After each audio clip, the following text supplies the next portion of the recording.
Bilang dong taruh jam olahraga, jam penjas tuh, jam pertama. Jangan taruh jam-jam terakhir begini, panas. Oke, baik kakak sekalian. Apakah suara saya terdengar? lain. Coba ada fokus di soal kan. Kak Doni, apakah suara saya terdengar, Kak Doni? Dengar Kak. Oke, Kak Riki, Kak Nus, Kak Minita, saya berharap kakak bisa mematikan mikrofonnya supaya kita bisa segera mulai.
Kakak mohon maaf, mohon menunggu sebentar, ada gangguan jaringan.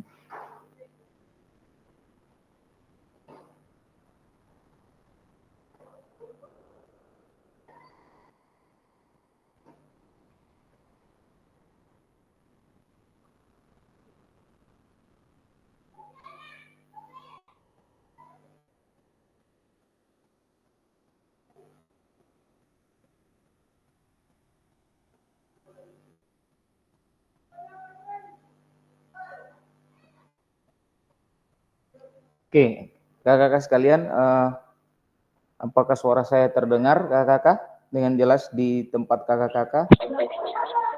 Terdengar. Oke, baik kakak-kakak semuanya, selamat pagi. Assalamualaikum warahmatullahi wabarakatuh. Salam sejahtera untuk kita sekalian. Terima kasih sudah bergabung di saat ini dalam pertemuan virtual kita kaitannya dengan persiapan aksi nyata ya kakak-kakak ya, karena kita sudah menyelesaikan pembelajaran di modul 1, pembelajaran di modul 2, dan saat ini kita akan mempersiapkan diri sebelum kita melakukan aksi nyata. Nah, sebelum kita mulai, mari tenangkan hati kita dan pikiran, kemudian kita arahkan semua perhatian untuk fokus belajar, memunculkan rasa syukur, ingin tahu, dan kewajiban.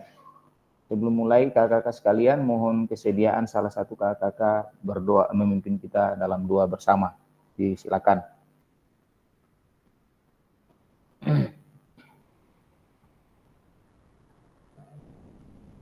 Silakan kakak-kakak, boleh siapa saja, secara sukarela saja.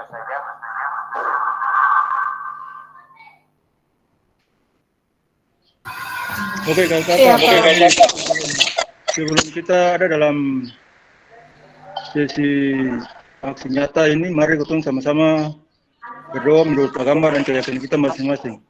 Berdoa dimulai.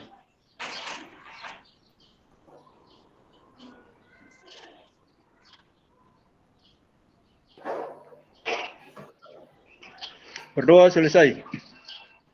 Baik, terima kasih kakak sudah memimpin kita di dalam doa. Selanjutnya kakak-kakak,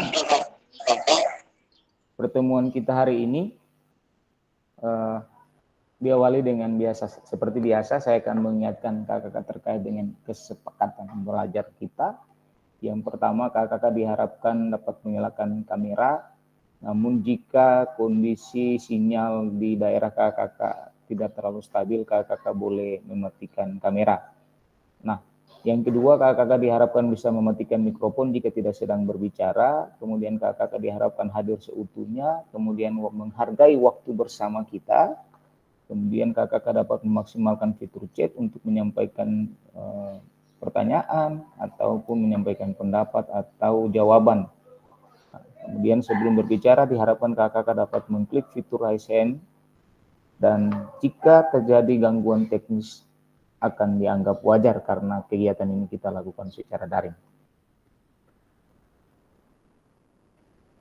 Nah, kakak-kakak sekalian, tujuan dari sesi kita kali ini ada dua saja, kakak-kakak. Yang pertama, merefleksikan koneksi antar materi di modul 1 dan modul 2. Kemudian, memahami penugasan aksi nyata. Jadi ada dua agenda kita hari ini. Seperti yang sudah saya jelaskan, kita akan mulai dengan refleksi koneksi antar materi selama 30 menit ke depan, kemudian penjelasan tugas aksi nyata, di dalamnya itu ada pengantar tugas, penjelasan teknik, pembuatan aksi nyata, kemudian refleksi keterampilan mengajar PJOK yang berpusat pada peserta didik, penilaian, kemudian ada lini masa selama kurang lebih 50 menit, dan ada dialog atau diskusi dan tanya jawab terkait dengan penugasan, kemudian juga koneksi antar materi selama 7 menit dan 3 menit untuk penutup. Yang berikut kakak-kakak, kita masuk pada agenda yang pertama, yaitu refleksi koneksi antar materi paket modul 1 dan modul 2. Oke.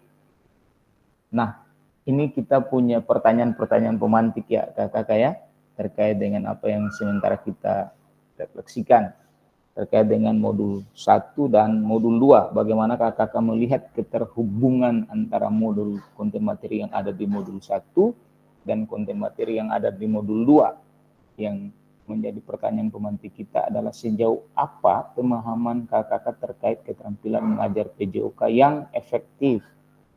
Lalu kemudian apakah pemahaman kakak-kakak terhadap keterampilan mengajar maksud saya PJOK yang efektif sudah mendukung paradigma kakak-kakak terhadap PJOK yang berpusat pada peserta didik. Nah, ini ada dua pemantik kakak-kakak. Kalau saya ingat betul, di modul 1.1 kita bicara soal refleksi. Nah, bagaimana kakak-kakak harus berefleksi, dan kakak-kakak dapat berefleksi menggunakan berbagai macam model refleksi, mulai dari framework Gibbs dan Borton, kemudian juga ada banyak model-model refleksi yang lain. Nah, setelah dari modul 1.1 kita berpindah ke modul 1.2, kaitannya dengan asset-based thinking. Lalu kemudian di 1.3 ada student-centered learning atau pembelajaran berpusat pada peserta didik. Lalu kemudian di 1.4 ada isu-isu sosial dalam pembelajaran. Kemudian di 1.5 ada pengembangan kurikulum PJOK, yang di dalamnya bagaimana kakak-kakak belajar untuk menyusun atau merumuskan tujuan pembelajaran, sampai dengan membuat desain pembelajaran di 1.6 dengan menggunakan pendekatan backward design. Nah, di 2.1 kakak-kakak kemarin sudah membuat perencanaan pembelajaran, dalam hal ini RPP dan modul ajar, kemudian juga sudah membuat video 30 menit untuk dianalisis saat guru, dan kita sudah melewati seluruh proses itu sampai dengan kakak-kakak telah mempraktikkan kurang lebih 9 strategi mengajar yang berpusat pada peserta didik, dan kemudian juga 3 model pendidikan, mulai dari pendidikan gerak, pendidikan kebugaran, sampai dengan sport education model pada saat luring kemarin. Nah, kaitan dengan seluruh konten materi di modul 1 mulai dari 1.1 sampai dengan 2.5 dan 2.6 kemarin yang baru kita bahas, kira-kira sejauh apa pemahaman kakak-kakak terkait dengan keterampilan mengajar PJOK yang efektif, dan apakah pemahaman kakak-kakak terhadap keterampilan mengajar PJOK yang efektif sudah mendukung paradigma kakak-kakak terhadap PJOK yang berpusat pada peserta didik. Oke, silakan kakak-kakak. Kita diskusi, kita bincang saja sebenarnya, kita diskusi ringan saja terkait dengan hal ini, karena ini hanya refleksi untuk melihat keterhubungan materi-materi yang telah kita pelajari. Silakan kakak-kakak.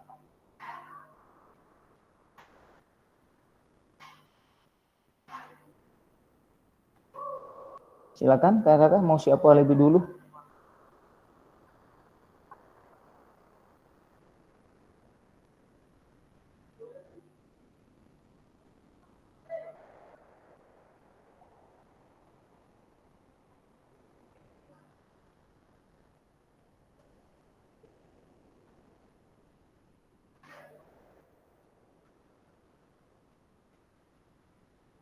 Silakan kakak-kakak tidak harus formal ya.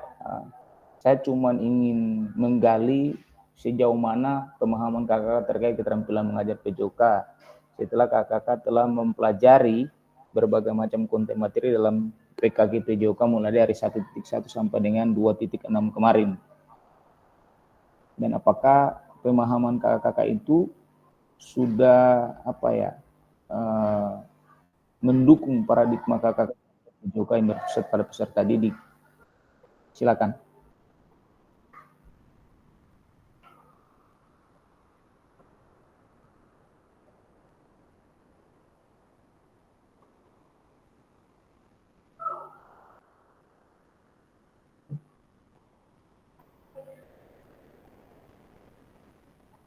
Ayo kakak-kakak silakan.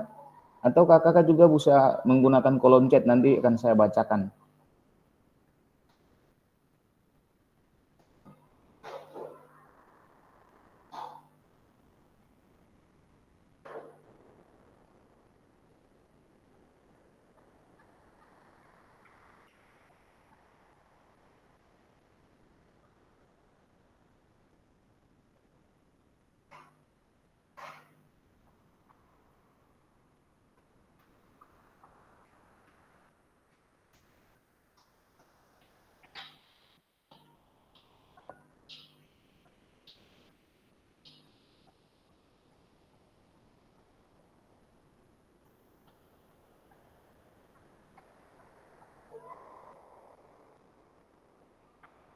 Hei Kakak Nus, silakan Kakak Nus.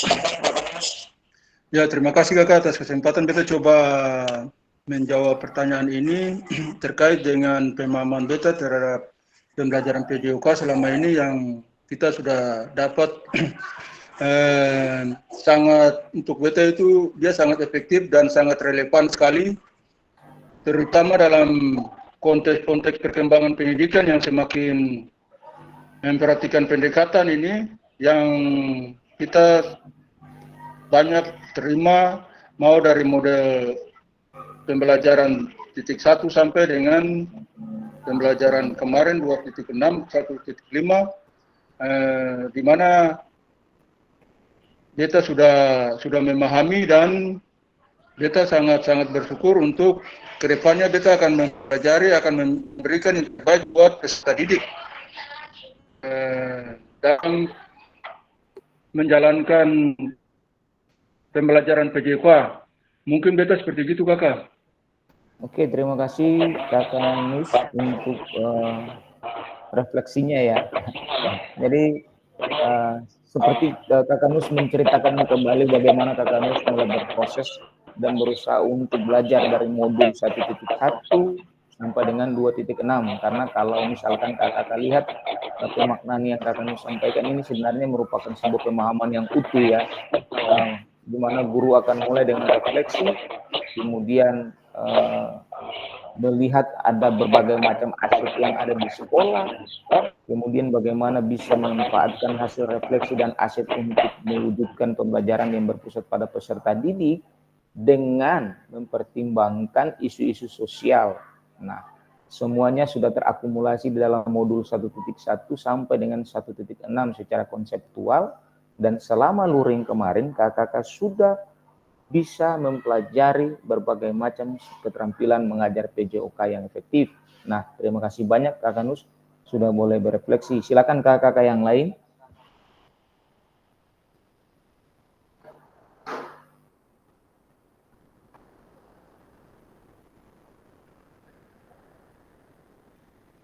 Silakan kakak-kakak.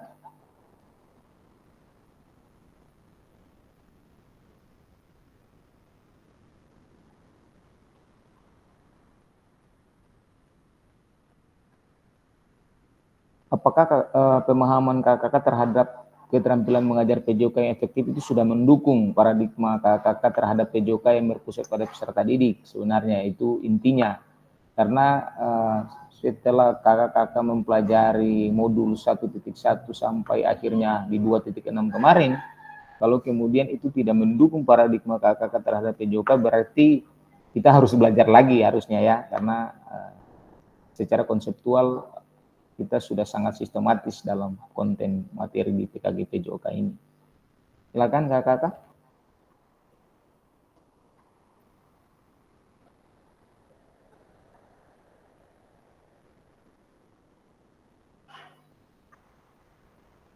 Selain bisa langsung menyampaikan, kakak-kakak juga bisa menggunakan fitur chat untuk menyampaikan jawaban kakak-kakak, nanti akan saya bacakan. Sehingga kakak-kakak kalau misalkan ada menyimak tapi tidak bisa menjawab langsung, kakak-kakak boleh menuliskan jawaban kakak-kakak di kolom chat.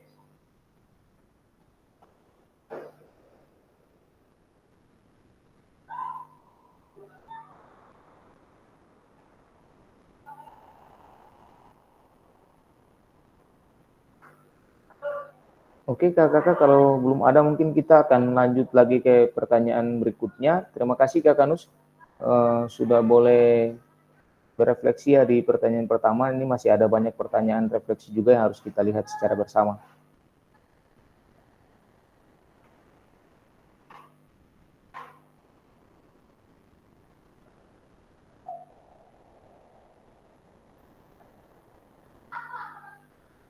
Nah, ini kaitannya dengan materi yang kita pelajari di modul 2 kemarin.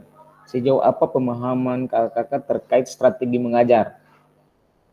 Apakah pemahaman kakak-kakak terhadap strategi mengajar sudah mendukung paradigma kakak-kakak terhadap PJOK yang berpusat pada peserta didik? Nah, kurang lebih pertanyaannya sama. Nah, di pertanyaan sebelumnya, kaitannya dengan keterampilan mengajar PJOK. Di pertanyaan kedua, kaitannya dengan strategi mengajar. Apakah paradigma, apakah pemahaman kakak-kakak terhadap strategi mengajar ini sudah mendukung paradigma kakak-kakak terhadap PJOK yang berpusat pada peserta didik? Silakan kakak-kakak.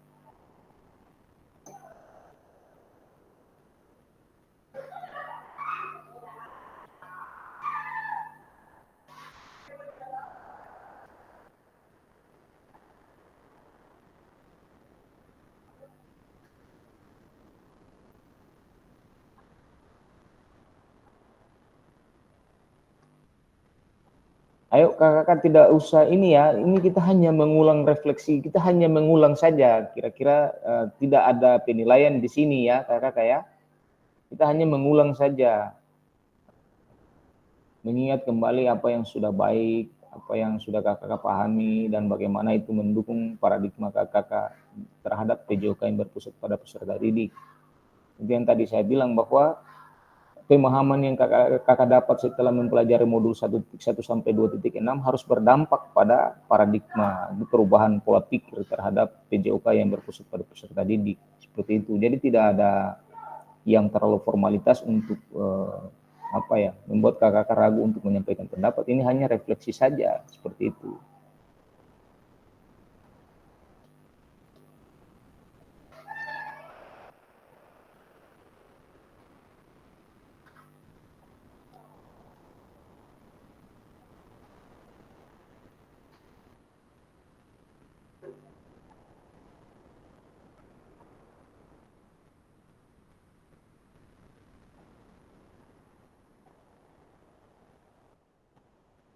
Oke, Kak Minita silakan.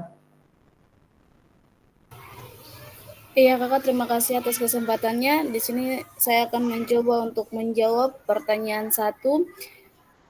Sejauh apa pemahaman saya terkait strategi mengajar? Ya, pemahaman saya tentang strategi mengajar awalnya tuh saya masih awamnya yang mana mengajar ya mengajar saja begitu, tanpa harus berpatokan bahwa Kumer ini punya strategi pembelajarnya seperti ini. Nah, setelah saya mengikuti PKG PJOK, nah di sini saya mulai ada gambaran tentang strategi pembelajaran yang dimana mulai dari awal buka, isi sampai dia punya timbal balik dan refleksi. Ya, sekian dari saya kakak. Oke, terima kasih Kak Minita. Mungkin masih ada dari kakak-kakak yang lain. Itu silakan.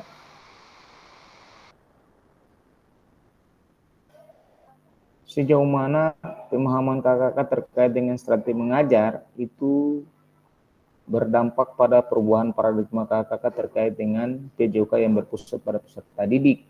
Seperti itu. Silakan kakak.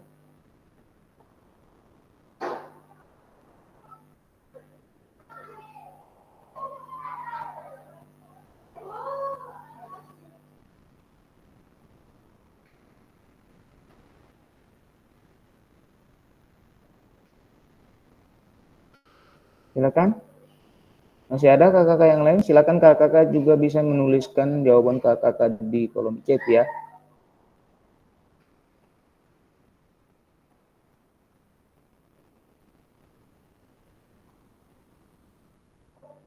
Silakan.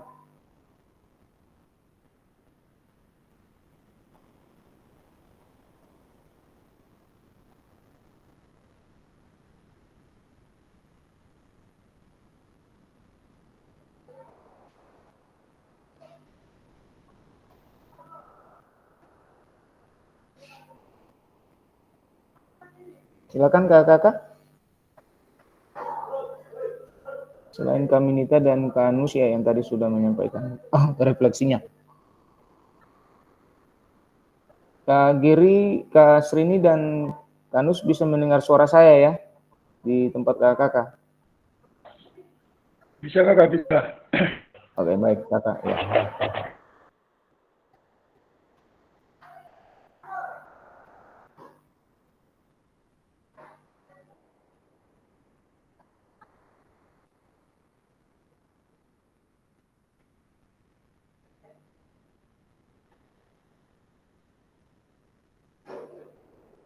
Kak Doni ada yang mau disampaikan?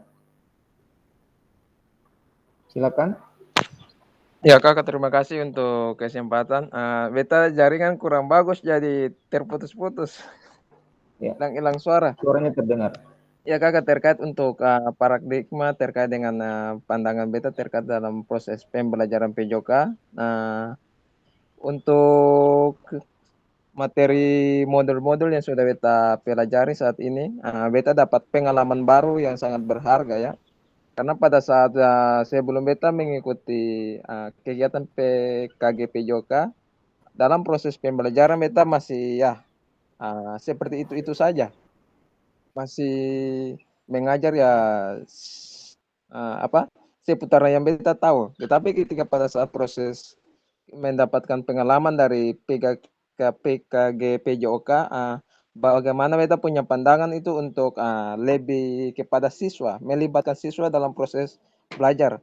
Dan juga bagaimana tujuan pembelajaran yang sudah beta buat itu beta lebih memfokuskan untuk siswa lebih aktif, lebih lebih kreatif, dan juga lebih kepada siswa lebih bergerak saja kakak. Itu saja kakak dari beta. Baik, terima kasih Kak Doni sudah berefleksi. Kanus masih ada yang mau disampaikan? Iya kakak, beta sedikit aja terkait dengan paradigma pemahaman kita terkait dengan strategi mengajar PJOK ini. Untuk beta, dalam penilaian beta sekarang ini saat ini, kita telah mengalami perkembangan pembelajaran PJOK yang sangat signifikan sekali, ya. Sehingga dengan perubahan paradigma pendidikan yang berbasis pada perkembangan fisik serta emosional dan sosial. Nah, maka itu perubahan ini dia mencakup secara pandangan terhadap tujuan pembelajaran, tujuan pendidikan jasmani, ya, dan juga penerapan strategi pengajaran yang kalau mau dibilang lebih variatif. Ya, itu dia berbasis pada siswa serta lebih interaktif lagi. Mungkin beta punya pemahaman seperti begitu kakak. Terima kasih. Oke, baik. Terima kasih Kak Anus dan Kak Doni yang sudah boleh berefleksi. Jadi memang dalam hal ini proses pembelajaran PJOK bisa dilakukan dengan berbagai macam strategi yang relevan dengan kondisi sekolah, kebutuhan belajar peserta didik, juga konten materinya yang akan disampaikan apa. Jadi memang ketika kakak-kakak ada di luring dan mencoba untuk mensimulasikan kurang lebih 9, saya ingat mungkin kurang lebih 9 ya, 9 sampai 11 gaya mengajar di spektrum gaya mengajar itu, kakak bisa merasakan sendiri sebenarnya banyak hal yang bisa kita lakukan sebagai guru PJOK untuk bisa memaksimalkan proses pembelajaran yang berpusat pada peserta didik. Tapi sejauh ini banyak guru PJOK yang ya, seperti mungkin tadi gambaran seperti Kak Doni bilang bahwa ya itu saja, kita mengajarnya ya seperti itu saja. Padahal ada begitu banyak strategi mengajar yang bisa kita terapkan, ada banyak hal yang bisa kita kondisikan, misalkan kita bicara soal strategi instruksional dan non-instruksional, kita seharusnya bisa jauh memaksimalkan atau memanfaatkan lingkungan belajar di sekolah untuk tempat belajar yang lebih nyaman dengan aset yang ada. Kita bisa menggunakan isyarat, kita bisa menggunakan berbagai macam hal yang sebenarnya akan sangat membantu peserta didik dalam mempelajari konten materi kita, namun itu tidak menjadi pilihan kita dulunya. Nah, harapannya setelah kakak mengikuti PKG PJOK, kakak telah mendapatkan berbagai macam pengalaman belajar terkait dengan strategi mengajar, dan hal itu benar-benar memberikan dukungan yang cukup untuk paradigma kakak terhadap PJOK yang berpusat pada peserta didik. Nah, seperti itu. Terima kasih banyak Kak Doni dan Kak Nus yang sudah boleh berefleksi, juga Kak Minita ya. Terima kasih banyak.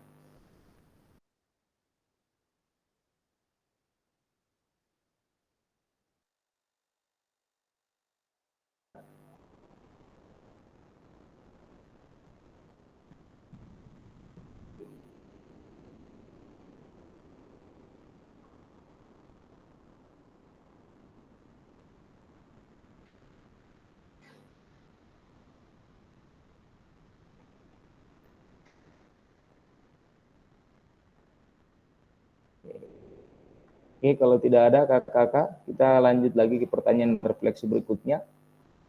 Sejauh apa pemahaman kakak-kakak terkait model pendidikan gerak? Apakah pemahaman kakak-kakak terhadap model pendidikan gerak sudah mendukung paradigma kakak-kakak terhadap PJOK yang berpusat pada peserta didik? Gitu. Silakan. Ini sudah dari strategi mengajar kita pindah ke model pendidikan ya. Kan kemarin ada 2 model pendidikan, pendidikan gerak dan pendidikan kebugaran. Dan yang terakhir adalah sport education model. Nah, sejauh apa pemahaman kakak terkait dengan model pendidikan gerak, dan apakah pemahaman tersebut memberi dukungan terhadap paradigma kakak kaitannya dengan PJOK yang berpusat pada peserta didik? Silakan.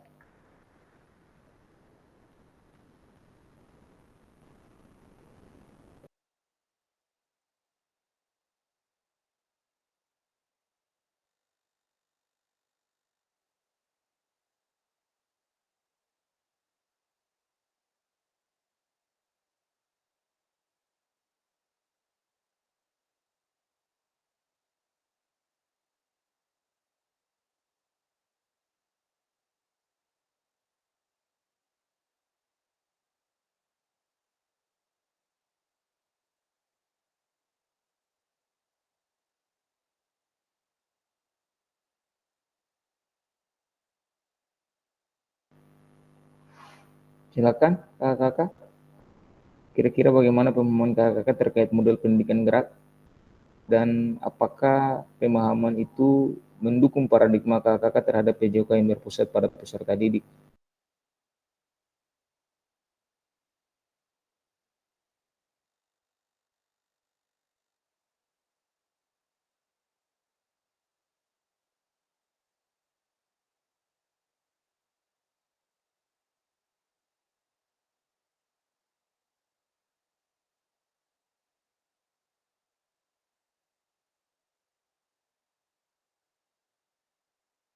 Ayo kakak silakan. Tidak ada kita diskusi lepas saja ini semacam kita mengulas lagi sebenarnya kaitan dengan konten materi yang sudah lalu kan. Jadi tidak harus yang formal. Sampaikan saja apa yang telah menjadi pengalaman kakak ketika kakak mengikuti proses pembelajaran khusus untuk model pendidikan gerak dan apa yang menjadi bagian dari perubahan kakak terhadap PJOK yang berpusat pada peserta didik gitu. Silakan kakak.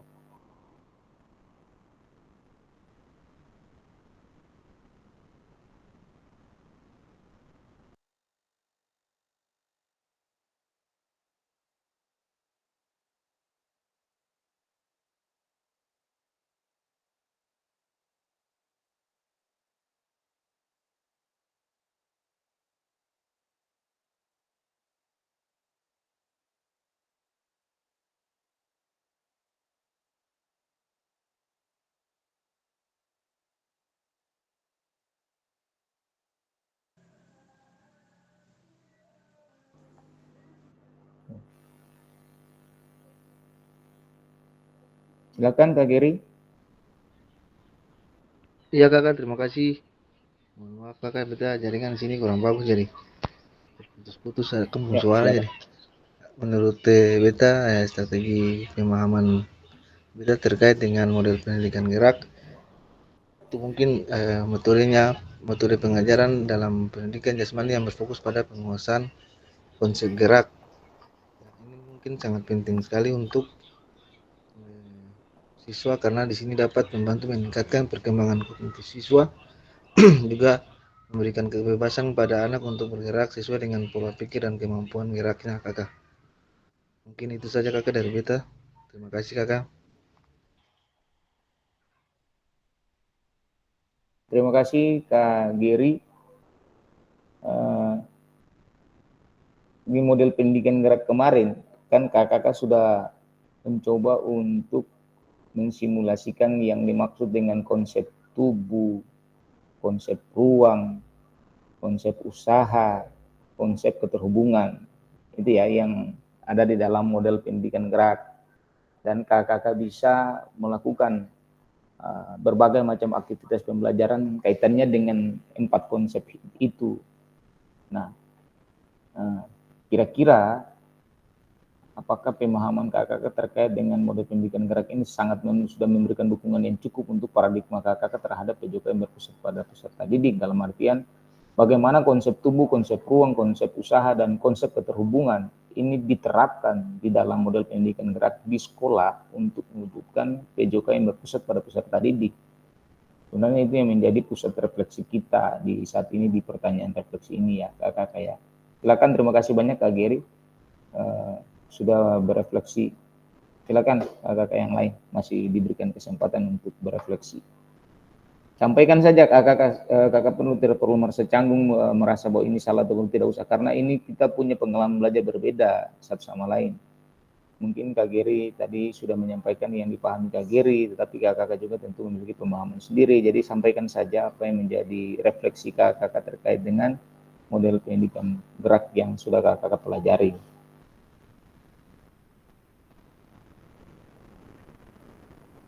Mungkin yang menjadi catatan bagi kakak sekalian, kakak harus memperbiasakan untuk refleksi ya. Karena kalau kakak tidak memperbiasakan diri untuk berefleksi, nanti agak susah juga bagi kakak untuk menerapkan itu di kelas. Dan yang berikut kakak kemungkinan akan sulit menemukan hal-hal positif yang sudah dikembangkan oleh kakak sendiri dan itu akan berlalu tanpa ada jejak seperti itu. Jadi mari kakak silakan ada kesempatan untuk kita berefleksi. Ayo kita refleksi sama-sama sehingga kalau memang ada hal yang perlu kita bincang lebih panjang lagi, kita akan berbincang lagi untuk bisa memberi penguatan ya terhadap perubahan paradigma kakak kaitannya dengan PJOK yang berpusat pada peserta didik. Silakan.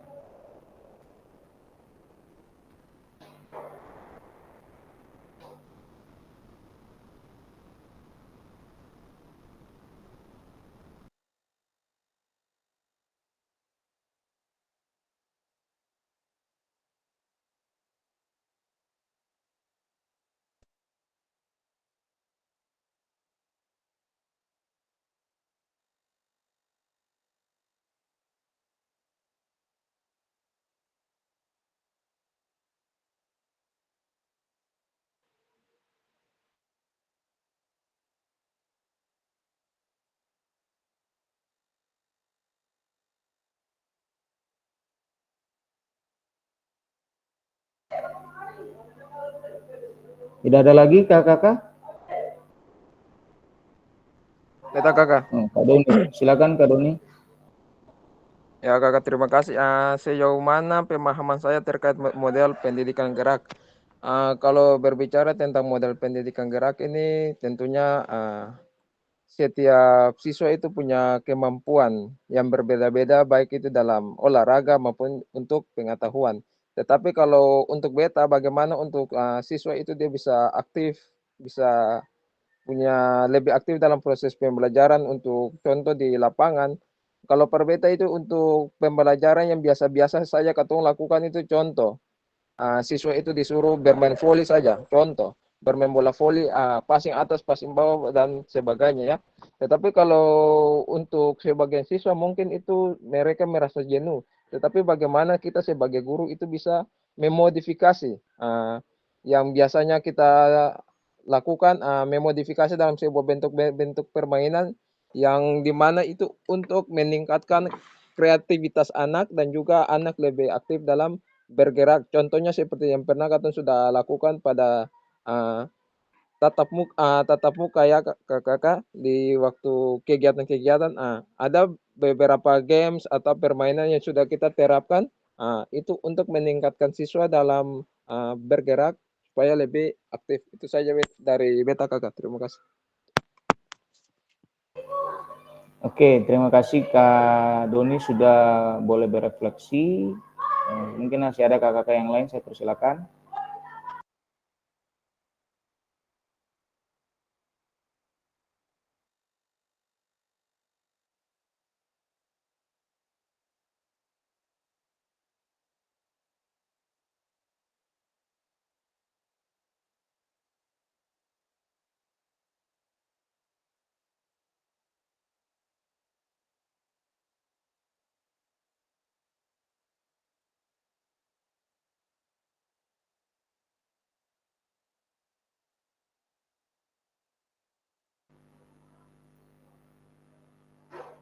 Oke, kalau tidak ada, kami Nita, silakan kami Nita.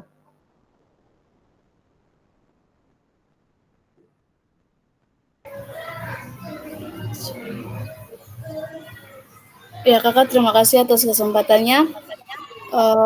Pemahaman saya tentang model pendidikan gerak setelah mengikuti PKG ini yang mana kita harus mampu memberikan ruang kepada siswa, memberikan ruang kepada mereka agar mereka bisa bergerak. Contohnya, kalau pada saat beta sekarang enggak, kalau kelas 3 nih, mereka kan kalau di tema 4 materinya tidak ada tentang tidak ada praktek, jadi hanya teori di dalam kelas saja karena mereka bicara tentang kesehatan. Nah, selesai kasih subtema, setelah itu beta suruh anak-anak keluar dan beta tanya mau main apa. Nah, setelah mereka sebut apa yang mau mereka main, beta kasih keluar alat-alat yang memang mereka butuh dan di situ mereka bermain sesuai dengan keinginan mereka. Jadi di situ beta memberikan ruang untuk mereka berekspresi dan mereka lakukan di lapangan. Setelah itu juga tanpa sadar bahwa di situ terjadilah model keterhubungan yang mereka lakukan kakak. Jadi ya, sekian dari beta.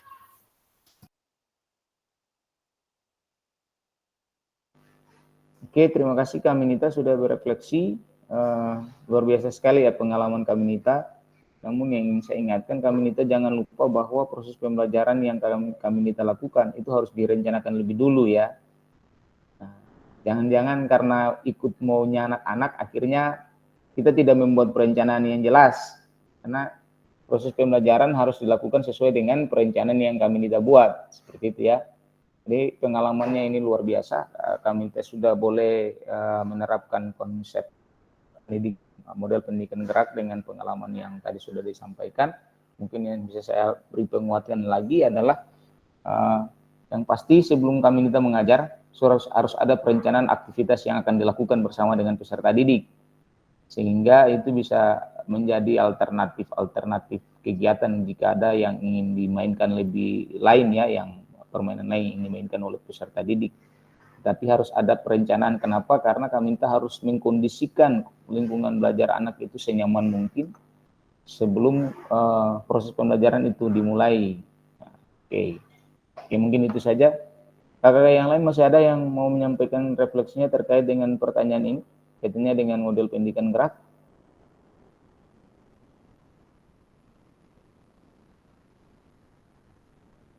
Oke, kalau tidak ada mungkin kita lanjut saja dulu untuk pertanyaan berikutnya.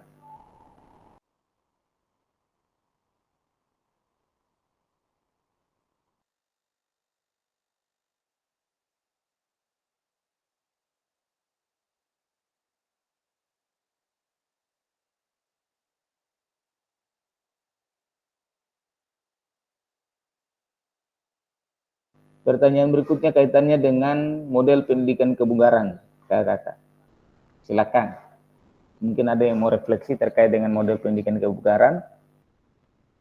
Apa saja yang kakak pahami terkait model pendidikan kebugaran dan apakah hal itu berdampak pada perubahan paradigma kakak kaitannya dengan PJOK yang berpusat pada peserta didik. Silakan.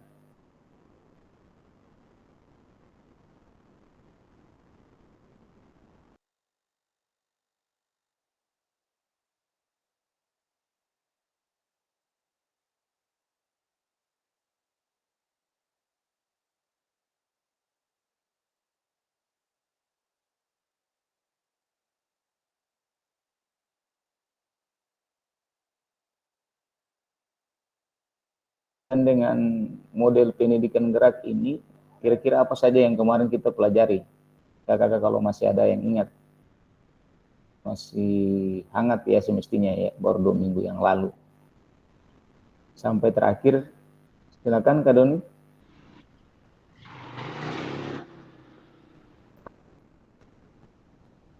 Ya kakak, terima kasih untuk waktunya. Sejauh mana pemahaman saya terkait model pendidikan kebugaran jasmani. Kalau berbicara tentang kebugaran jasmani itu kembali kepada masing-masing orang ya, dengan prinsip mereka masing-masing. Kalau untuk beta itu, beta lebih mengarahkan siswa kepada program, melatih mereka kepada program-program kebugaran jasmani supaya bisa diterapkan dalam kehidupan sehari-hari, baik itu di sekolah maupun juga di lingkungan tempat tinggal, untuk mendapatkan, untuk mereka itu bisa sehat. Jadi beta lebih berfokuskan kepada program latihan saja kakak. Itu dari beta saya.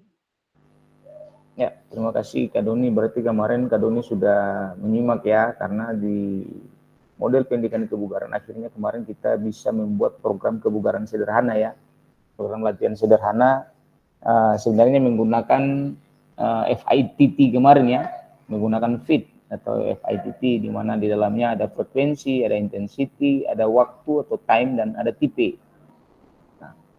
Dan kemarin juga kakak sudah berdiskusi panjang lebar terkait dengan model pendidikan kebugaran di dalam kelompok, dan tentu saja ini akan menjadi pengalaman yang bisa kakak terapkan di kelas. Bahwa ternyata pendidikan kebugaran hanya tidak berkaitan dengan konten materi kebugaran saja, tetapi dalam konten-konten materi yang lain juga bisa digunakan, termasuk dalam seperti yang tadi Kak Doni singgung terkait dengan program latihan gitu ya.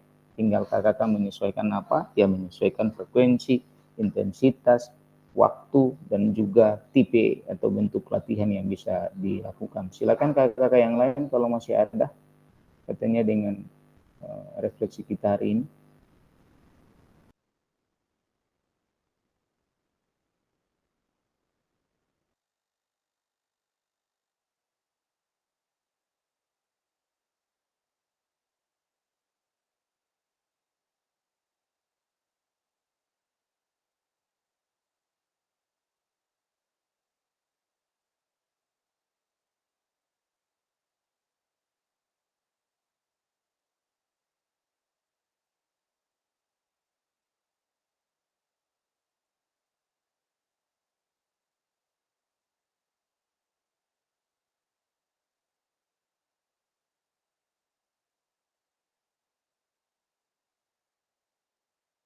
yang mau disampaikan, silakan.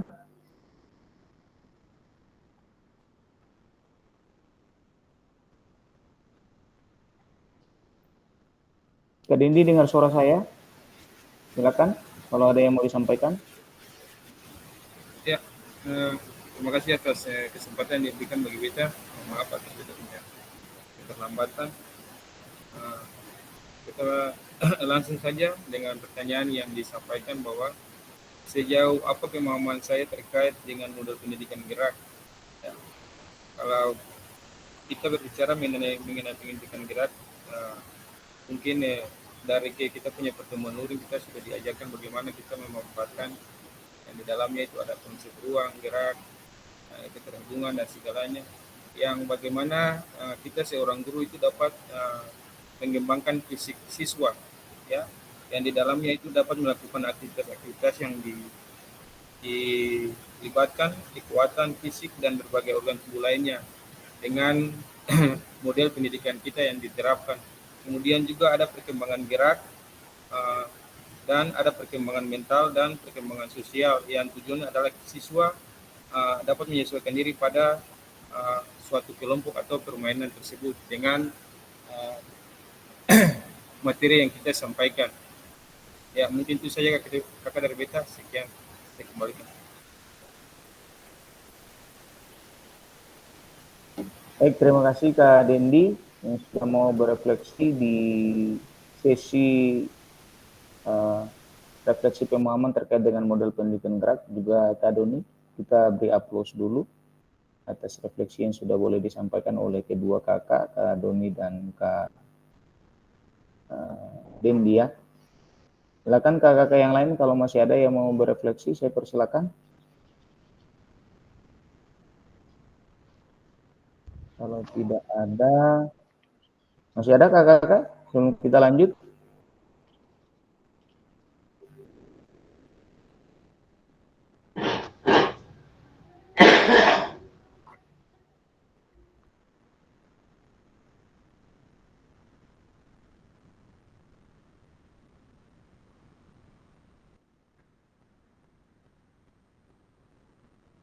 Oke, silakan Kak Geri. Kita dengar dulu ya, Kak Geri, silakan. Ya kakak, terima kasih atas kesempatan. Di sini pertanyaannya sejauh apa pemahaman saya terkait dengan model pendidikan kebugaran. Ya, menurut kita model pendidikan kebugaran ini adalah model pembelajaran yang menekankan pada pengajaran gaya hidup aktif dengan cara melakukan aktivitas fisik dalam kehidupan sehari-hari.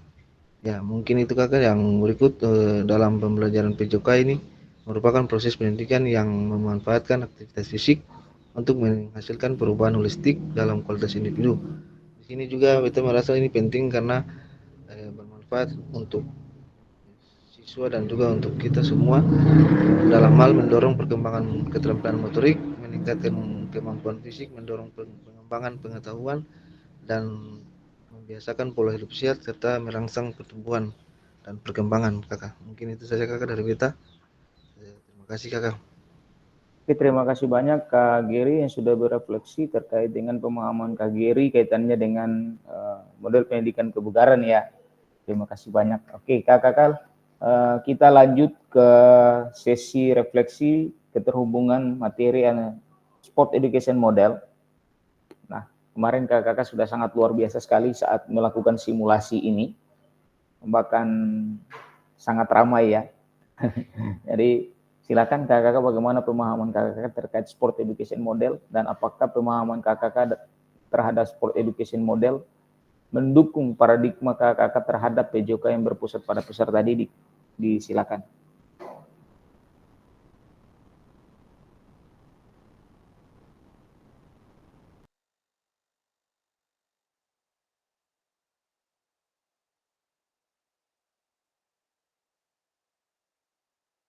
Silakan Kak Dendi.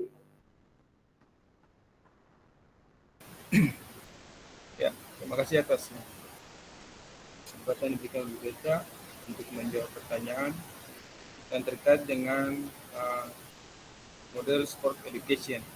Ya, mungkin Jawaban saya di sini adalah pembelajaran pendidikan jasmani dengan menggunakan pendekatan olahraga yang mana dapat berkelanjutan dengan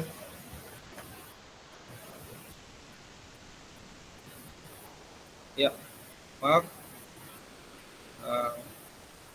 kita lanjut saja model sport education yang mana tujuannya dapat memberikan pengalaman belajar ya otentik pada siswa melalui olahraga yang kita sudah peragakan. Kemudian juga dari sport education ini bagaimana kita seorang guru dapat mengembangkan keterampilan dan kebugaran yang di dalamnya itu kita dapat menanamkan nilai-nilai karakter seperti sportif, disiplin, tekun, tanggung jawab, kerjasama, toleransi, percaya diri, keberanian, dan taat kepada aturan. Dan dari model sport education ini juga kita bisa melihat bagaimana siswa dapat melakukan kompetisi yang sesuai dengan bakat dan minat yang ada pada peserta didik, yang mana bisa membuat siswa lebih semangat dalam belajar dan membantu siswa memahami nilai-nilai olahraga dan menjadi siswa lebih kompeten. Ya, mungkin itu menurut beta. Selebihnya kita kembalikan kepada teman-teman yang lain. Terima kasih. Oke, terima kasih banyak Kak Dendi yang sudah berefleksi. Jadi memang dalam penerapan sport education model kakak sendiri bisa melihat ya bahwa tingkat partisipasi peserta didik itu akan sangat luar biasa. Dan selain itu mereka akan belajar langsung dari kondisi yang hampir nyata di masyarakat di masa depan ya. Nah, itu yang menjadi kenapa sport education model ini menjadi sangat menarik untuk diterapkan di sekolah. Silakan kakak yang lain yang masih mau menyampaikan refleksinya terkait dengan sport education model, saya persilakan. Oke kakak, terima kasih atas kesempatannya. Yang saya pahami tentang SEM atau sport education model ini, itu yang seperti tadi yang kakak Dendi bilang, dan juga ada siswa yang kalau ketika dia tidak tahu mempraktikkan atau tidak tahu melakukan gerakan-gerakan yang kayak seperti tidak tahu bermain bola voli atau tidak tahu bermain sepak bola, mereka juga bisa berperan langsung dalam mengikuti kegiatan tersebut. Walaupun mereka tidak berperan sebagai seorang atlet, tapi mereka bisa terlibat dalam panitia penyelenggara. Seperti itu kakak, terima kasih. Terima kasih banyak Kak Srini yang sudah boleh berefleksi. Masih ada lagi kakak yang mau berefleksi terkait dengan sport education model? Silakan Kak Doni. Ya, terima kasih kakak atas kesempatan yang diberikan. Sejauh mana pemahaman saya terkait model pendidikan gerak? Sejauh mana pemahaman saya terkait sport education model atau SEM? SEM ini hadir sebagai sebuah solusi yang tepat untuk menjawab semua kendala-kendala yang biasanya terjadi kepada siswa. Baik itu siswa yang dalam proses kalau ketika pada saat belajar dia tidak bisa melakukan kegiatan-kegiatan olahraga, makanya SEM hadir untuk menjawab semua permasalahan dan tantangan. Sekaligus juga bagaimana SEM ini mengajarkan siswa untuk lebih kepada belajar bertanggung jawab, belajar mandiri, serta bagaimana siswa itu belajar mengembangkan kreativitas masing-masing. Mungkin itu dari beta, kakak. Terima kasih. Oke, terima kasih banyak Kak Doni yang sudah berefleksi. Jadi memang seperti yang kakak rasakan sendiri ya, dengan berbagai peran yang tadi disampaikan oleh Kak Asrini, siswa lebih banyak bisa dilibatkan dan memiliki pengalaman yang jauh lebih konkret. Siswa juga bisa jauh lebih kreatif sesuai dengan yang tadi disampaikan oleh Kak Doni dan Kakak Doni dan serta Kak Dendi juga Kak Asrini serta kakak yang lain bisa melihat bagaimana jika itu nanti diterapkan di sekolah kakak dengan kondisi yang berbeda ya. Bisa saja kemarin kalau kita simulasinya permainan bola voli, tapi kakak bisa menerapkannya di dalam bentuk yang berbeda. Misalkan itu diterapkan sebagai sebuah proyek di sekolah, diterapkan sebagai pertandingan persahabatan, atau diterapkan dalam bentuk pertandingan antar kelas di akhir semester, dan bentuk-bentuk yang lain. Tentu saja ini akan menjadi sangat menarik ya, anak-anak yang terlibat langsung, yang menjadi panitianya dan berbagi peran serta mengatur bagaimana jalannya pertandingan tersebut. Oke, kakak-kakak, terima kasih banyak sudah berefleksi.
Oke, silakan Kak Doni, dipersilakan.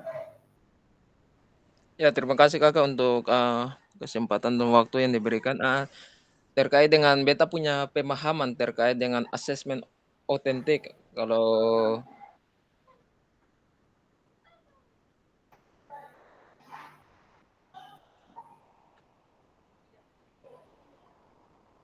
Silakan Kak Doni, melanjutkan.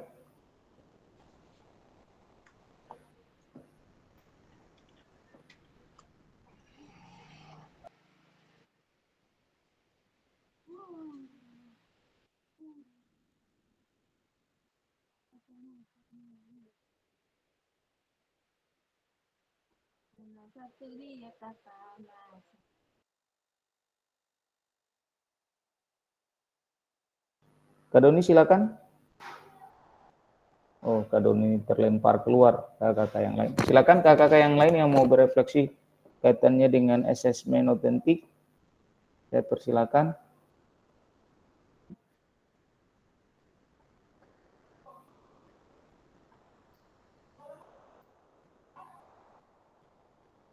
Silakan Kak Dendi. Ya, terima kasih atas kesempatannya. Menurut beta, setelah kita mempelajari asesmen otentik ini dapat memberikan gambaran ya bagi kita sebagai seorang guru supaya lebih akuratnya kita dapat mengetahui tentang kemampuan murid, yang mana asesmen otentik ini memungkinkan saya sebagai seorang guru untuk melihat keterampilan gerak murid dalam konteks yang nyata dan relevan.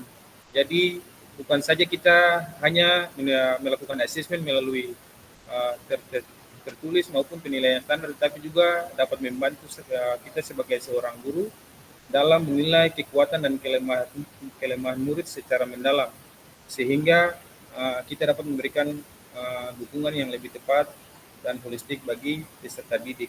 Ya, mungkin itu dari beta. Lagi yang kita kembalikan kepada teman-teman yang lain. Oke, kakak-kakak. Jadi intinya asesmen otentik seperti kemarin kita bahas, asesmen otentik adalah alat ya, alat bantu untuk pembelajaran anak. Nah, ini selaras dengan yang disampaikan Kak Dendi tadi. Silakan kakak-kakak yang lain.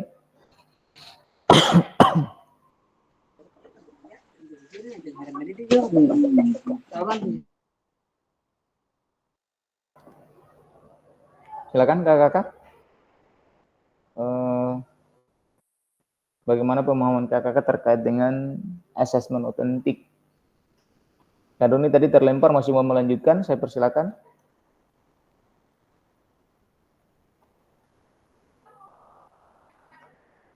Oke, kalau tidak ada lagi kakak, oh masih ada Kak Geri. Silakan Kak Geri. Ya kakak, terima kasih atas kesempatannya kakak. Menurut beta asesmen otentik ini merupakan proses evaluasi yang dimana melibatkan berbagai pengukuran terhadap kinerja siswa.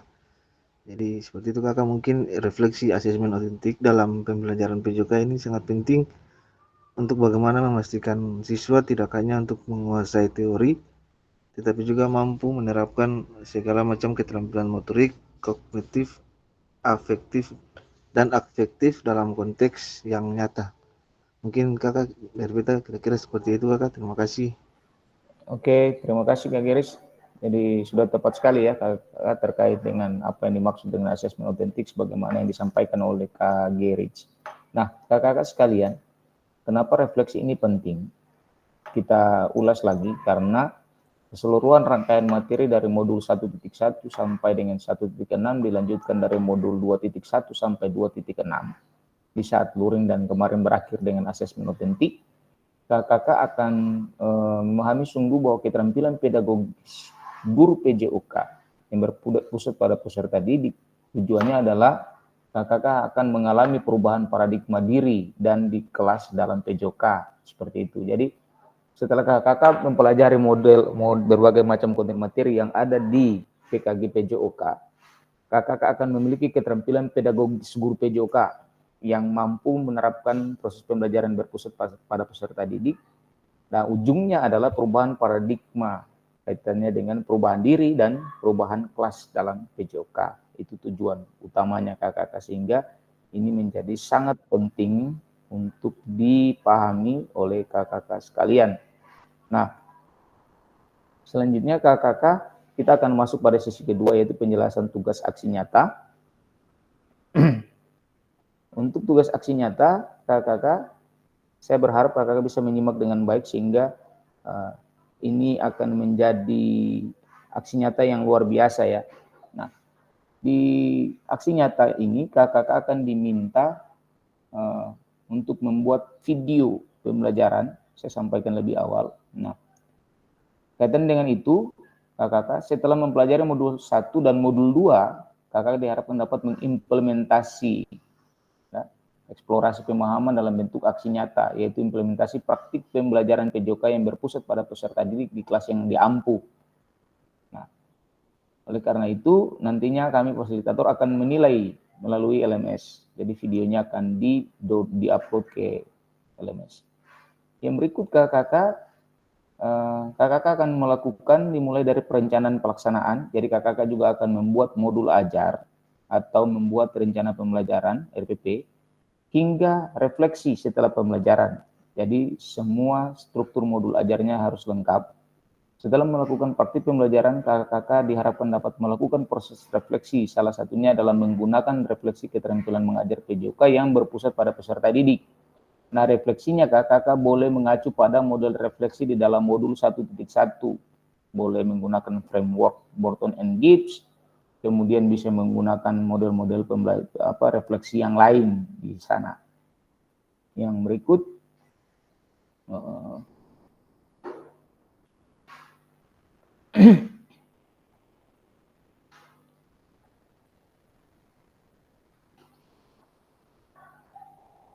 sebagai pengantar juga kakak, keterampilan yang akan dinilai ya, kaitannya dengan apa yang akan dinilai nanti dalam video aksi nyata kakak. Yang pertama itu mulai dari keterampilan merencanakan. Ada 3 item besar yang akan dinilai. Yang pertama keterampilan merencanakan. Itu berarti yang dinilai adalah RPP atau modul ajar kakak. Apakah sudah sesuai dengan konsep modul 1.1 sampai 1.6 dan 2.1 sampai 2.6 ataukah belum. Yang kedua, bagaimana kakak melaksanakan perencanaan pembelajaran itu di dalam video yang berdurasi kurang lebih 30 menit nanti. Dan yang terakhir adalah bagaimana kakak mengevaluasi pembelajaran PJOK kaitannya dengan asesmen otentik yang kakak lakukan. tergambar nanti di dalam instrumen evaluasi atau instrumen assessment yang kakak buat sebagai lampiran di dalam modul ajar.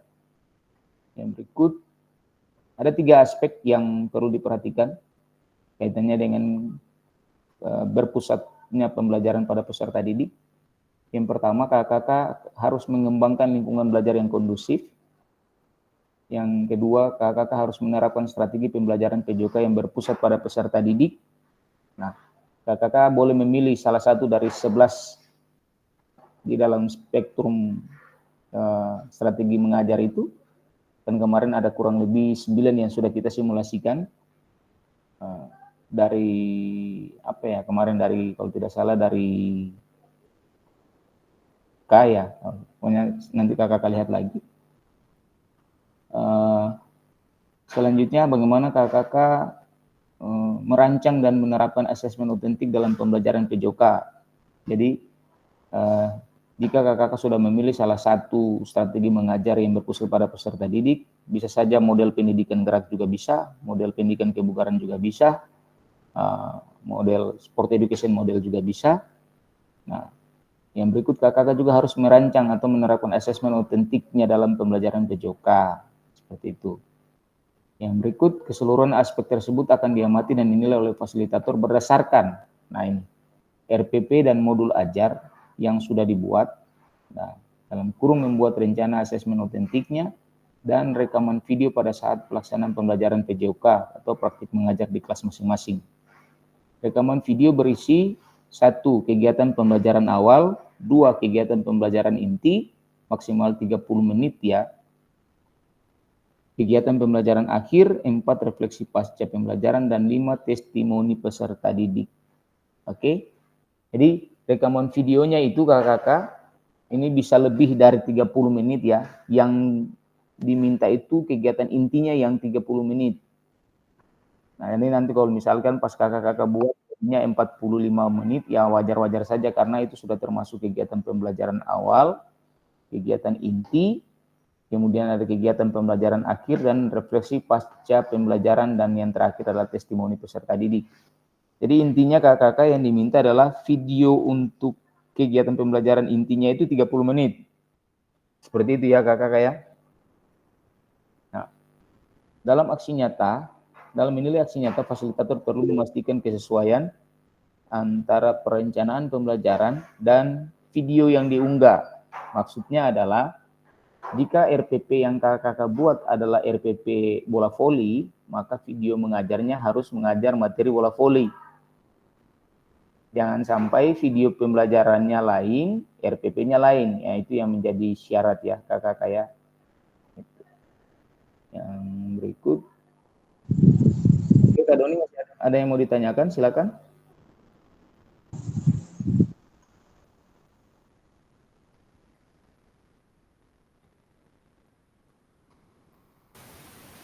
Suara Kak Doni, suara. Untuk model pembelajaran untuk modul yang sudah katong upload ini katong bisa lebih daripada jam yang ditentukan kasih kakak.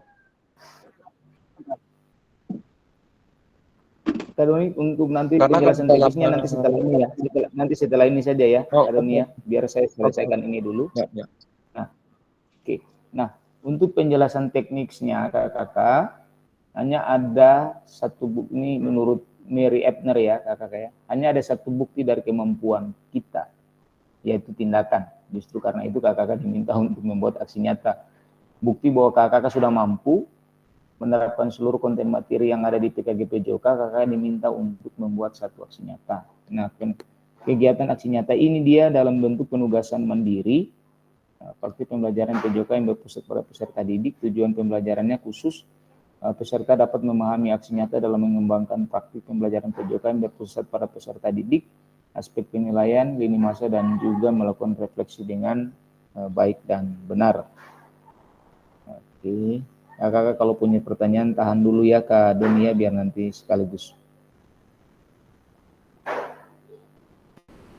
Oke, kakak diminta untuk melakukan pengembangan terhadap RPP atau modul ajar pembelajaran PJOK untuk satu pertemuan sebagai simulasi untuk menggambarkan keseluruhan alur rancangan desain pengembangan pembelajaran PJOK yang efektif dan berpusat pada peserta didik. Nah, kedua, yang menjadi hal penting yang perlu saya sampaikan dalam mengembangkan RPP atau modul ajar dapat melihat kembali. Yang pertama, dimulai dari RPP modul ajar yang ada atau yang telah kakak kerjakan di modul 1.6. Nah, ini sekalian nanti menjawab yang disampaikan oleh Kak Doni tadi, makanya tadi saya suruh tahan ya. Pengembangan perencanaan pembelajaran PJOK apakah sudah sesuai dengan tujuan akhir kebutuhan peserta didik? Dalam hal ini kaitannya dengan backward design, pengetahuan keterampilan, sikap apa yang dideskripsikan dalam tujuan pembelajaran PJOK tersebut dan yang dikuasai oleh peserta didik KKK. Yang kedua, implementasi pembelajaran PJOK yang efektif dengan mengakomodasi kebutuhan belajar peserta didik dengan berbagai karakter yang beragam melalui pembelajaran diferensiasi dengan mempertimbangkan isu-isu sosial PJOK dan pemanfaatan sumber daya berbasis kekuatan atau asset-based thinking dalam merancang strategi pembelajaran PJOK yang efektif dan dimunculkan pada langkah-langkah pembelajaran. Lanjut yang berikutnya, menggunakan pilihan salah satu model instruksional PJOK yang dipelajari, yakni model pendidikan gerak, model pendidikan kebugaran, model pembelajaran sport education, disesuaikan dengan kebutuhan pembelajaran dan kondisi sekolah KKK. Jadi KKK boleh memilih ya salah satu dari tiga itu. Adanya penerapan rancangan asesmen otentik dalam pembelajaran PJOK yang disesuaikan dengan model dan materi yang dipilih, dilampirkan dalam RPP atau modul ajar. Implementasi penilaian asesmen otentik dan pembelajaran PJOK disesuaikan dengan model dan materi yang dipilih. Seperti itu. Yang ketiga KKK, kemudian KKK akan mengunggah atau upload RPP dan modul ajar yang sudah dibuat dan rekaman video pada saat pelaksanaan pembelajaran PJOK di kelas pada LMS sesuai alur yang ditentukan sebelum due date pada LMS. Nah, apa saja aspek penilaian yang akan dinilai nanti? KKK yang pertama, mengembangkan lingkungan belajar yang kondusif. Yang kedua, menerapkan strategi pembelajaran PJOK yang berpusat pada peserta didik. Yang ketiga, merancang dan menerapkan asesmen otentik dalam pembelajaran PJOK.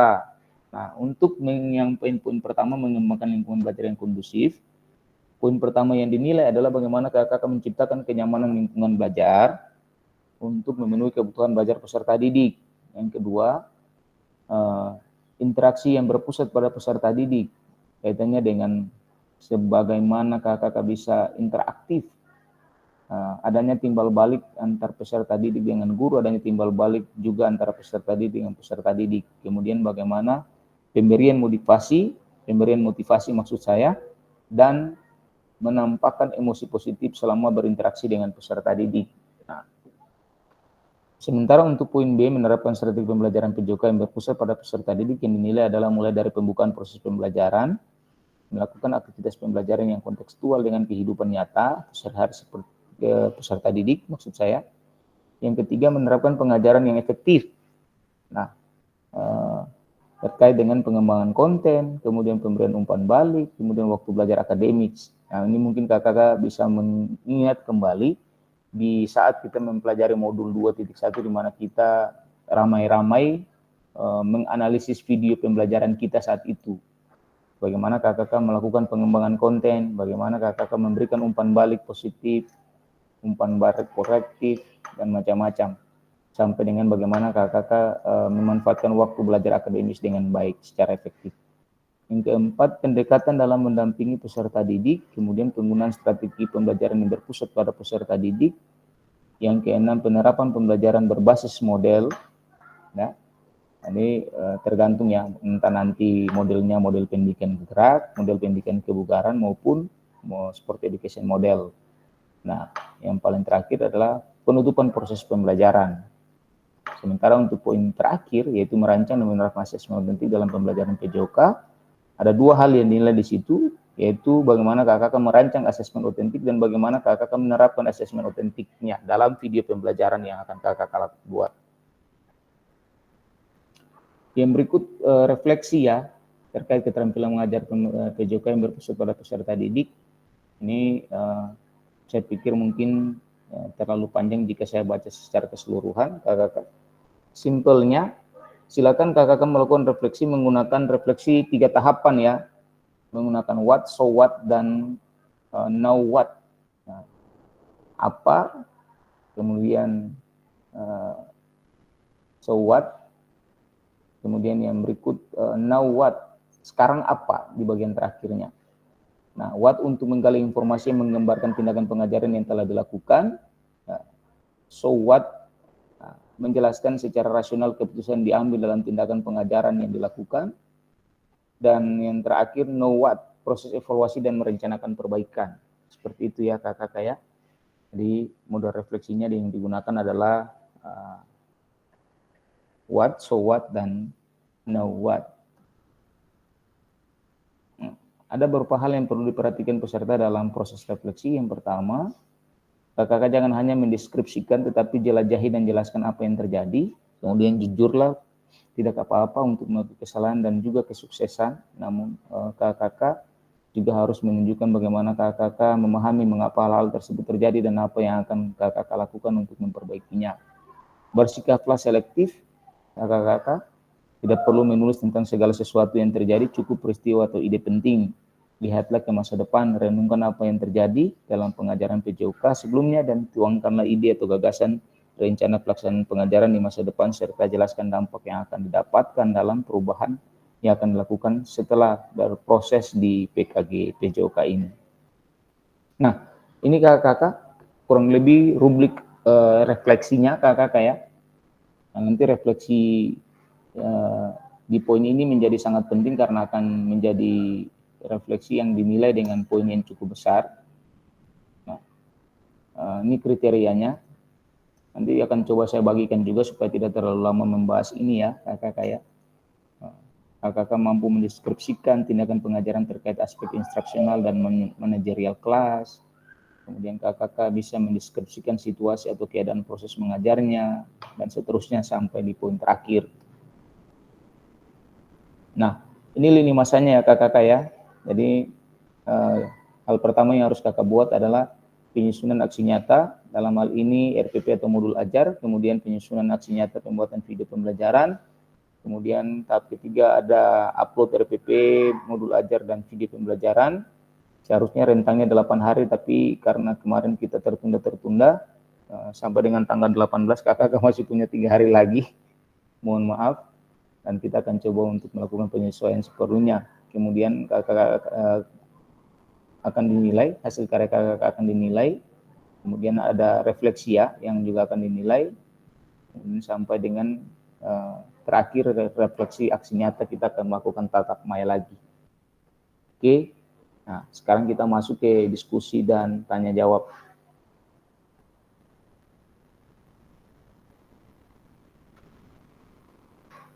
Silakan kakak-kakak, tadi saya melihat Kak Doni sudah ingin bertanya, silakan Kak Doni. Kalau selain dari 30 menit, apa bisa ambil lebih dari 30 menit kakak? Ya, jadi yang 30 menit itu Kak Doni hanya kegiatan intinya saja yang 30 menit. Tapi jadi bisa ambil kegiatan-kegiatan yang lain ya? Kegiatan awalnya, misalkan contoh nih, saya belum masuk ke kegiatan inti, Kak Doni ada buat let up game, permainan mengarah ya, seperti kemarin itu misalkan Kaminita lempar tangkap bola dan macam-macam. Nah, itu bisa direkam juga. Jadi yang intinya untuk kegiatan inti pembelajaran itu 30 menit. Ditambah dengan kegiatan pembelajaran awal, kegiatan penutup, kemudian refleksi, dan macam-macam seperti tadi itu. Sehingga mungkin ada testimoni juga ya, misalkan contoh kemarin pada saat saya melakukan aksi nyata penerapan sport education model, terakhir ada testimoni dari 2 orang siswa, masing-masing 1 menit, misalnya di akhir, dan akan disatukan di dalam video aksi nyata yang saya buat. Bagaimana tanggapan anak-anak terkait dengan proses pembelajaran yang dilakukan. Seperti itu Kak Doni. Jadi bisa lebih dari 30 menit. Intinya kegiatan intinya itu yang 30 menit. Kakak Beta bisa tanya satu lagi. Kalau untuk proses pembelajaran nanti ini, Kak bisa pakai apa kayak teori di kelas dulu, habis itu baru masuk ke lapangan boleh? Sebenarnya boleh, karena itu yang masuk kegiatan inti ya, kegiatan pembelajaran awal. Tapi kalau kemudian itu nanti tidak menyulitkan pada saat kakak-kakak melakukan upload video, ya boleh-boleh saja gitu. Maksudnya takutnya jangan sampai nanti durasinya terlalu panjang, lalu kemudian kakak-kakak agak kesulitan untuk mengupload. Kalau pengalaman kemarin itu kita rata-rata ada di angka 45 menit. Jadi 30 menit pembelajaran inti, kemudian kita bagi habis 5 menit untuk kegiatan pembelajaran awal itu. Itu Kak Doni. Ya, supaya kan kalau video pembelajaran ini kan kita bicarakan sedikit. Supaya mungkin pakai apa?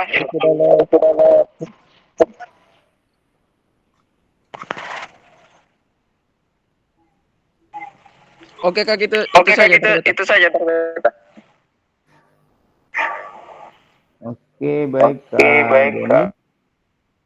Nah, kakak-kakak sekalian, modul ajar yang kakak gunakan itu bisa tadi sudah disampaikan ya, bisa modul ajar yang dari 1.6 itu hanya kakak-kakak tolong memperhatikan apakah modul ajar itu sudah sesuai dengan prinsip backward design-nya atau belum, seperti itu ya. Kakak-kakak juga bisa mempedomani referensi dari kementerian juga kaitannya dengan kurikulum Merdeka. Ada satu buku kaitannya dengan asesmen, pembelajaran dan asesmen. Di situ juga ada sistematika modul ajar dan juga RPP yang bisa kakak jadikan sebagai panduan. Nah, tinggal kakak membuat langkah-langkah pembelajaran sesuai dengan model pembelajaran yang sudah kakak pelajari. Jadi ada 3 model yang bisa kakak gunakan, yaitu model pendidikan kebugaran, model pendidikan gerak, dan sport education model. Seperti itu. Nah, silakan kakak kalau masih ada yang mau ditanyakan. Oh, sudah. Kakak Nu silakan. Ya, terima kasih kakak. Di sini beta mau tanyakan saat terkait dengan tadi Doni sampaikan itu mengenai alokasi waktu dalam model pembelajaran ya. Ya, itu beta sangat paham. Kemudian ini waktu untuk kita pengumpulan aksi nyata ini Pak, kakak. Itu tanggal 18 kita sudah harus kumpul. Maksudnya beta mau tanya waktu jam terakhirnya sampai pukul berapa itu kakak? Soalnya begini, di sini juga kan ada testimoni. Maksud testimoni dari peserta didik kan kakak. Nah, kebetulan di hari besok ini beta pun sekolah ini kan lagi libur karena ketua ada ikut KKG. Nah, jadi otomatis hari Senin baru beta bisa ambil mereka punya testimoninya. Nah, waktu hari Senin ini sudah tanggal 18. Maksudnya tanggal batas pengumpulan aksi nyata ini sampai pukul berapa gitu kakak? Beta takut jangan sampai beta terlambat gitu kakak. Terima kasih. Oke Kak Nus. Itu biasanya kita sampai malam ya. Biasanya batasnya itu 11.59. Nah, namun kalau saya secara pribadi tidak bermasalah ya, karena maksudnya due date-nya itu memang tanggal 18, tapi kakak-kakak tetap masih bisa mengirimkan tugas. Dan karena kita Zoom-nya sudah, Tikonnya ini sudah terlambat, harusnya kakak-kakak punya waktu 8 hari, tapi karena kemarin kita tertunda, akhirnya waktu kakak-kakak tersisa 3 hari, jadi akan dipahami Kanus seperti itu. Jadi kalau memang nanti hari Senin baru Kanus ambil videonya, nanti di-upload saja. Nanti tetap bikin lagi. Iya kakak, kalau masalah video-video pembelajarannya sih beta sih sudah siap kakak, cuma yang maksudnya testimoninya ini yang beta belum siap untuk peserta didik. Oke kakak, siap. Baik. Nanti sesuaikan saja kak. Oke, siap kakak. Ya, oke. Masih ada pertanyaan dari kakak yang lain? Silakan.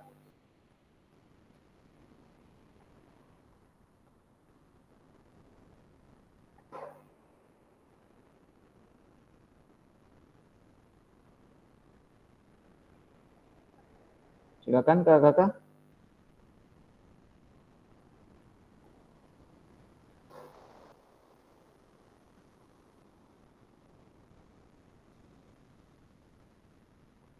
Terkait dengan aksi nyata masih ada yang mau ditanyakan, kakak-kakak? Nanti akan saya coba kirimkan slide yang tadi ya, kaitannya dengan instrumen yang bagian-bagian yang harus dinilai juga, kemudian lini masanya, kemudian untuk refleksinya juga akan saya kirimkan sehingga kakak-kakak bisa menjadikan itu sebagai acuan dalam pembuatan video maupun RPP kakak-kakak nanti ke modul ajar ya.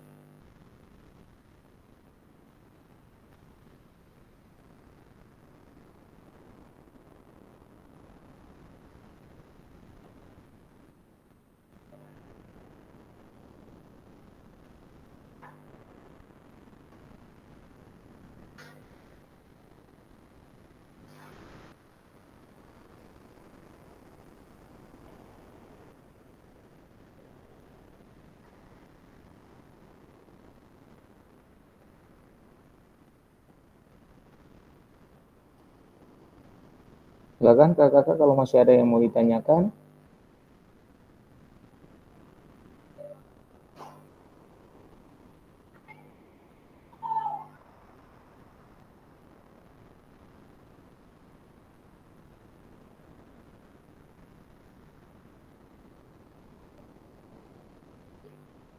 Tidak ada lagi kakak-kakak? Kak Dendi, ada yang mau ditanyakan? Silakan. Satu saja yuk ya, menyangkut dengan ketemu punya video pembelajaran ini. Kan dari awal kita sudah buat videonya. Apa kita memang harus buat video ulang atau kita pakai videonya saja, cuman RPP saya kita menyesuaikan sesuai dengan proses pembelajaran yang tadi yang di dalamnya ada penilaian otentik dan juga testimoni gitu kan. Soalnya kalau bicara waktu juga kan hari ini kita sudah tes. Jadi memang kalau untuk cari siswanya juga kita memang setengah mati, apalagi di BTS ini punya jangkauannya yang sulit, begitu kakak.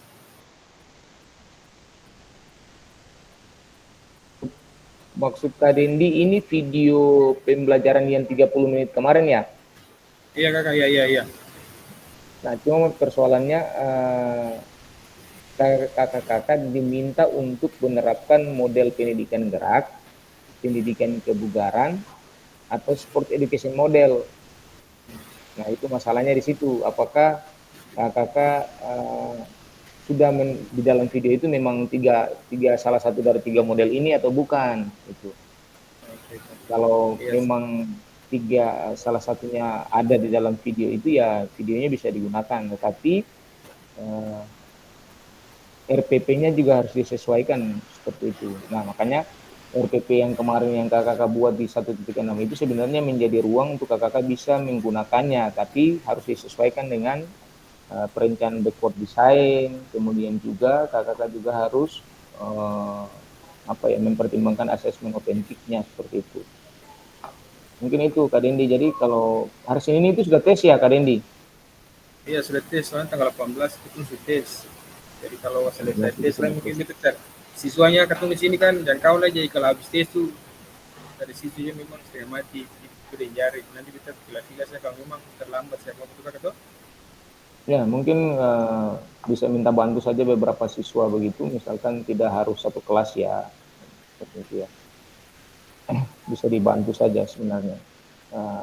Kalau misalkan siswanya yang terdekat saja di Liang situ misalnya, ada ini di dekat sekitaran sekolah saja yang bisa dibantu saja. Oke, mungkin itu. Silakan kakak yang lain. Kakak beta satu lagi juga terkait dengan modul yang sudah katong upload itu, apakah katong pakai akang saja? Apakah katong upload baru lagi? Ya, jadi itu yang tadi dibilang, kalau misalkan kakak ingin menggunakan modul yang sudah diupload di 1.6, kakak yang penting kakak pastikan bahwa modul ajarnya adalah modul ajar yang sudah sesuai dengan perencanaan backward design-nya. Yang pertama, yang kedua, apakah asesmen dan rubrik yang digunakan itu sudah menggunakan asesmen otentik, aktivitasnya sudah menggunakan asesmen otentik atau bukan, dan rubriknya apakah sudah menggunakan pre-assessment, self-assessment, atau observasi guru, seperti itu. Jadi Kalau kakak mau lakukan penyesuaian boleh seperti itu ya. Iya, Mungkin iya. itu. Oke, Kak, Ya. danke. Ya. Ya, silakan, masih ada yang lain?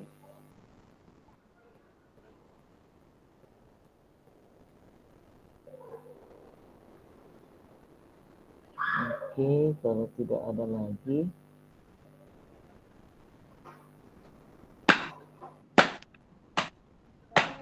Oke, kita sudah ada di penutup ya kakak ya. Sesi kita sudah berakhir sebenarnya. Nah, di penghujung sesi ini saya berharap kakak akan memanfaatkan waktu terpisah untuk mempersiapkan aksi nyata dengan baik meskipun waktu kita cukup terbatas dan ada banyak kesibukan lain di sekolah masing-masing. Harapannya kakak sudah boleh menyiapkan aksi nyatanya dengan baik. Nah, sebagai penutup, hari ini ada 2 pantun ya kakak ya. Jika ada jarum yang patah, jangan hendak langsung dicari. Jika ada kata yang salah, mohon bisa dimaklumi. Pergi ke Jakarta naik taksi, hendak beli bakso dan roti. Bersama guru PJOK yang hebat ini selalu di hati dan terinspirasi. Oke. Nah, oke kakak sekalian, kita sudah berada di penghujung sesi kita hari ini. Terima kasih banyak kakak sudah berpartisipasi. Jika nanti ada kesulitan-kesulitan yang kakak hadapi terkait dengan pembuatan video aksi nyatanya, kakak boleh bisa japri saja langsung ke saya atau kita berkomunikasi via grup yang ada. Mungkin itu saja yang perlu saya sampaikan. Sebelum tutup, mungkin salah satu dari kakak memimpin kita dalam doa bersama. Saya persilakan.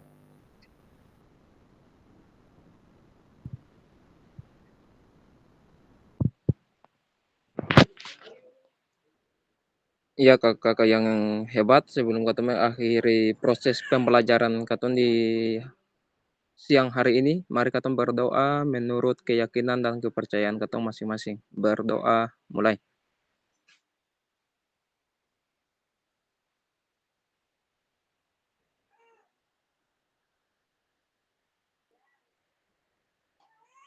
Ya, berdoa selesai. Terima kasih banyak Kak Doni sudah memimpin kita di dalam doa. Kakak-kakak sekalian, sampai ketemu lagi di pertemuan tatap muka kita berikutnya, kaitannya dengan refleksi aksi nyata. Mungkin dari saya sekian dan terima kasih. Assalamualaikum warahmatullahi wabarakatuh. Salam sejahtera bagi kita sekalian. Selamat melanjutkan aktivitas kakak-kakak di sekolah masing-masing.